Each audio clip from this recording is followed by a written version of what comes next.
The current Supreme Court vacancy is a hot button issue, first of all, because it was unexpected, because Justice Scalia passed away rather than retiring, so they weren't prepared for having to make the nomination.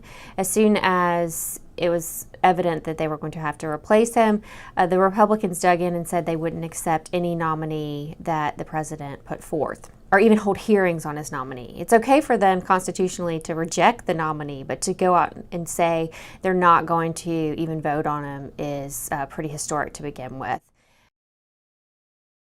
The reason why the current vacancy itself is so important is because it's going to shift the ideological balance of the court.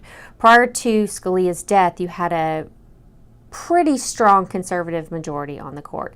Justice Kennedy is what we would call the swing vote. We often call him the third most important person in Washington, D.C., behind the president and the Speaker of the House, because he is the person who is in the middle on a lot of the issues. So when you look at things like same-sex marriage or Obamacare, he actually voted with the more liberal wing of the court.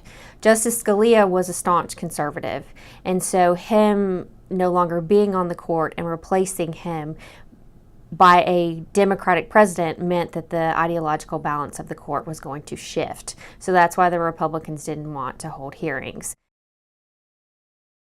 This is a historically long nomination process.